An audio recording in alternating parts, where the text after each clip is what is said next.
And you're going to laugh, you're going to have a great time, but this is one of the top leaders in our company, SEVC. Over $2 million a year cash flow on his way to 3. Mr. John Shin. Introducing Executive Vice Chairman, John Shin.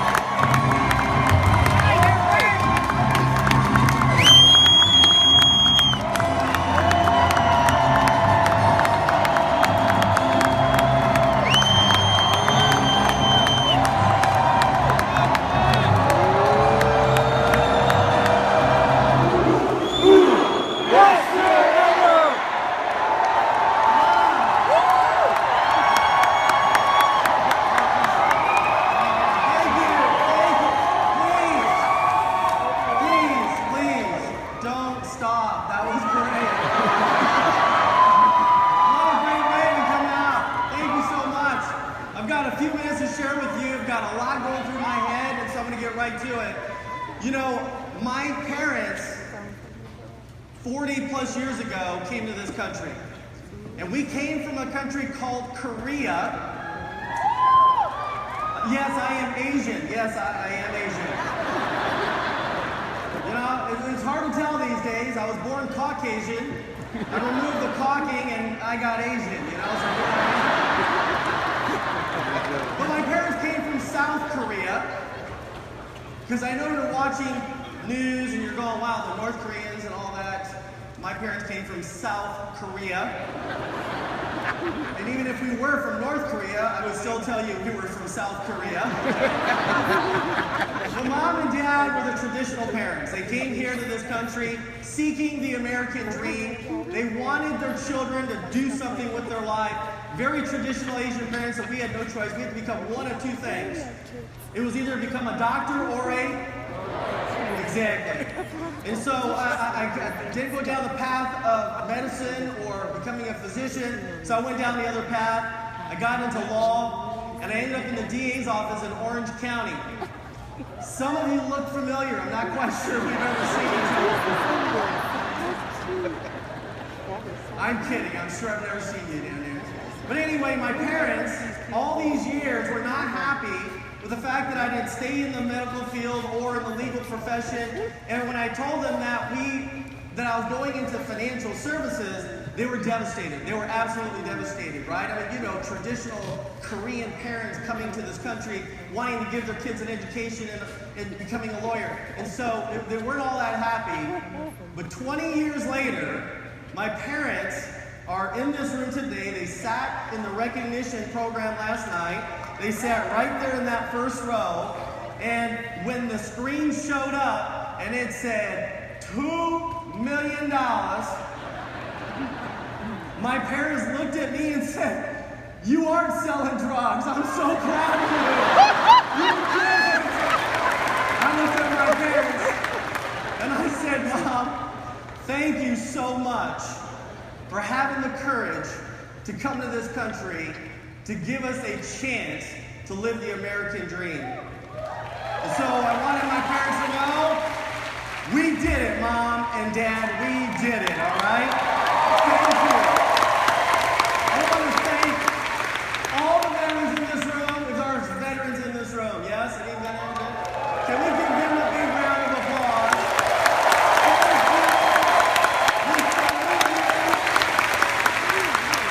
My goodness, I can't imagine myself going onto the battlefield and here you've served this nation for what we have today, and the words cannot even come out of my mouth to describe how we feel about your genuine, you know, work and your effort every day on that battlefield. But I wanted to tell you real quickly that I want to thank my wife. My wife is in this room right now. She's here somewhere in the front row down here, and there she is over there. And you know, she is my upline. She recruited me into the business. And so I'm grateful for that. And let me just tell you, when we first met, if you want to be successful in this business, you got to become a master closer. You really do. You've got to be the master. Always be closing. The ABCs always be closing. When I fell in love with my wife, I closed her. Really. I mean, I got down on my knees and I said, would you like to marry me on August 13th or August 20th? What day is good for you?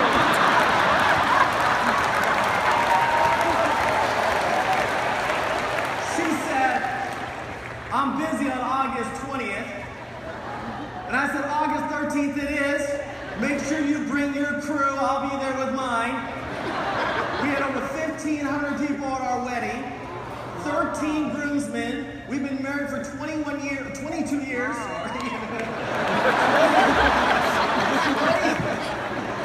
22 years, and we just paid off our wedding last week. We're so excited. We're officially debt-free. But oh man, what an incredible business partner she is. But no, really, you've got to be, I mean, seriously, if you look at all the beautiful, beautiful spouses, all the female spouses up here, and the men, have you noticed that most of the guys are not the greatest looking guys? they're the master closers. I mean, you got to be really good at closing. If I saw a really attractive woman, I saw an ugly husband, I would recruit him because he is the salesman, right?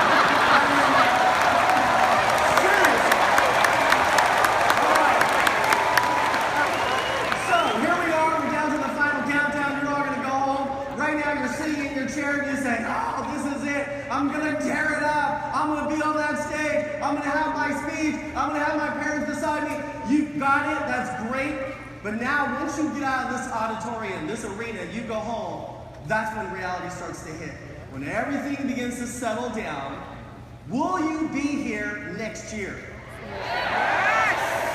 That's great. You know, Monty says when it's all said and done, more is said than done. Some of you talk big, you're going to be here, but let me just tell you what you've got to do when you get home. When you get home, you got to change your habits. And that is not easy because we are all creatures of habits. You've all heard these motivational speakers say things like, the definition of insanity is doing the same thing what?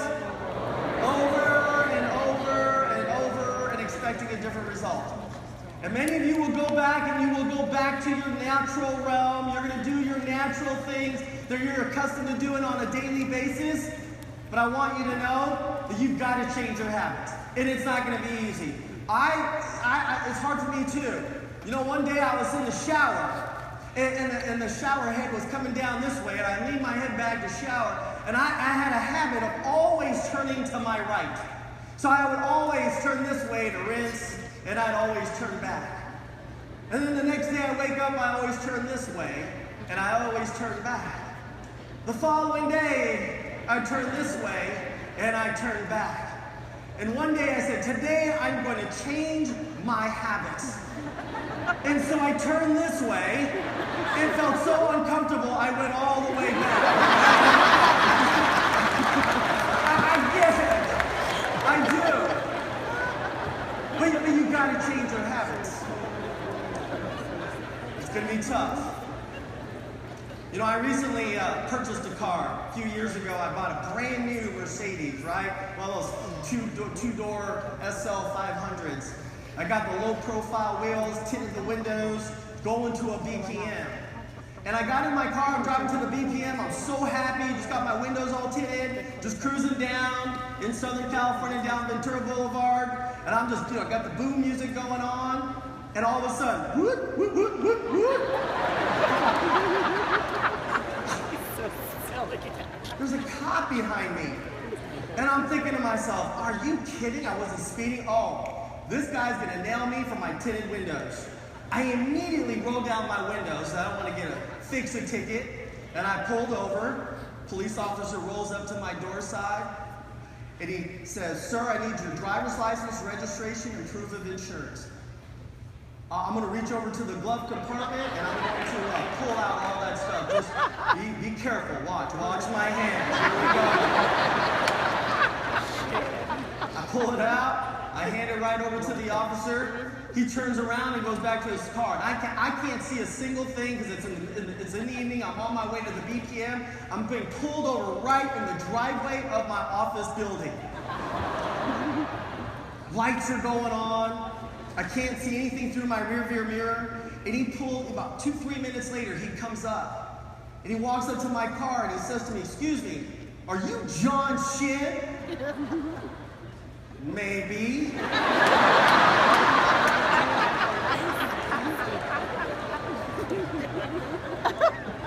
Why do you ask? World Financial Group? I'm thinking maybe he bought a policy and left.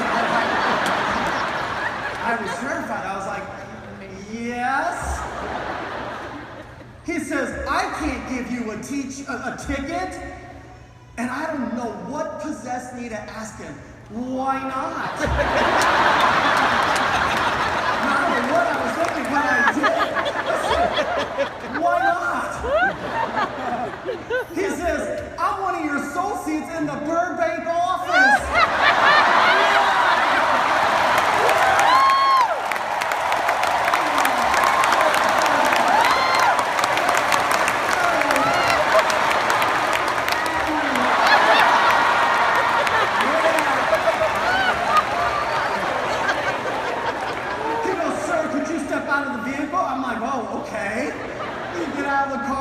Next thing he says, "I got a few questions about building a big base shop." I'm thinking to myself, oh my Lord. All my associates are pulling up, guests are pulling up, and there I am standing there being questioned by a law enforcement officer. There are some fringe benefits in recruiting, you understand that?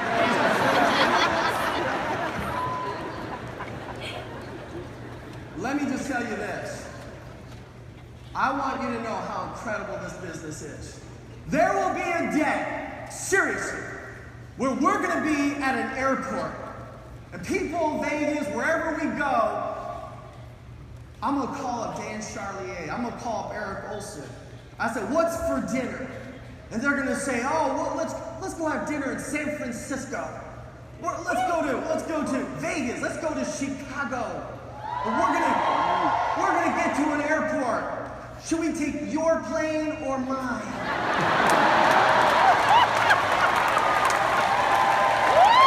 The planes, the tailgate numbers will be your agent codes.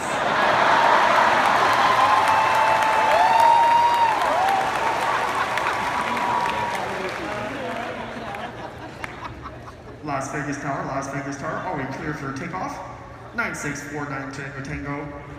Team Revolution is clear for takeoff.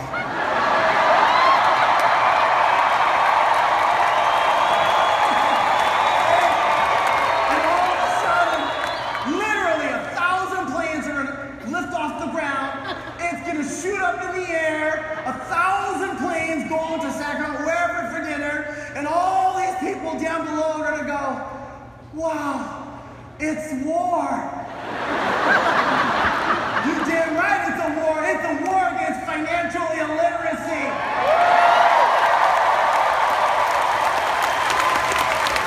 Other people are saying, "What is that?" "Those are World Financial Group associates going to dinner." And some people are going to be sitting there saying, "Damn, I should have never quit."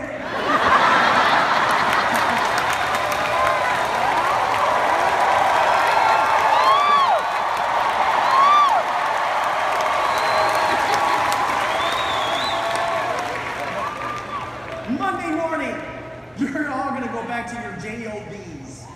Unlike some of us, we were going to sleep in just a little bit. On Monday, I want you to put on your best threads, your best suit. I want you to have some confidence in yourself. Because that's how you were created. You were created in His image. Amen. And I want you to walk into your jobs on Monday morning. And I want you to walk out there around 11 o'clock. In the middle of your pit where all those cubicles are. And when you see your boss walking out in that warehouse hallway or whatever it is, walking around with their clipboard looking cool, I want you to step out of your cubicle or office and I want you to look at your boss. And I want you to look at him or her and say, hey! And your boss is going to turn around and look at you. And then when you get that person's attention, I want you to say it again one more time, right from your gut. Hey!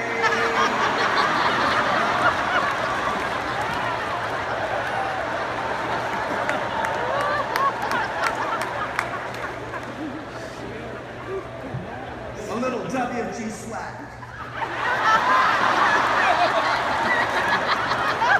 And your boss is going to walk over to you. What is your problem? Now everyone in that office is going to come out of their cubicles and office. And I want you to look at your boss and say, what's somebody like me got to do around this joint to make $250,000 part-time?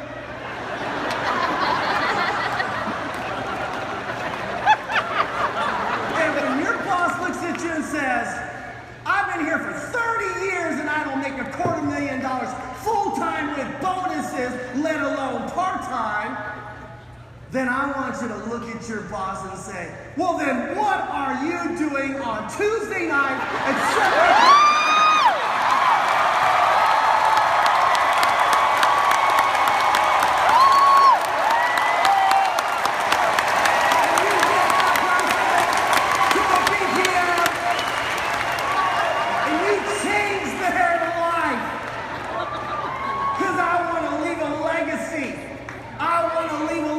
You understand?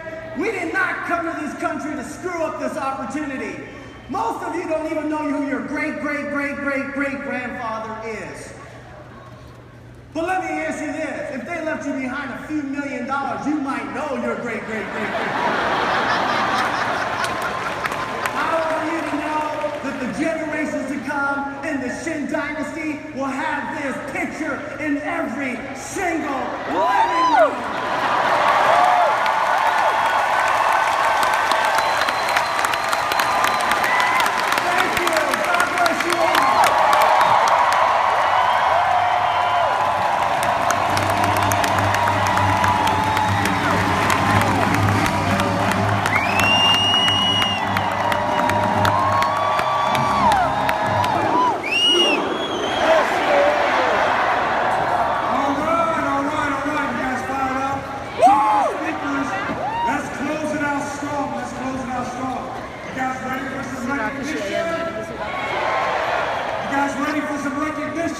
Yeah! All right, we're going to recognize those individuals that done 10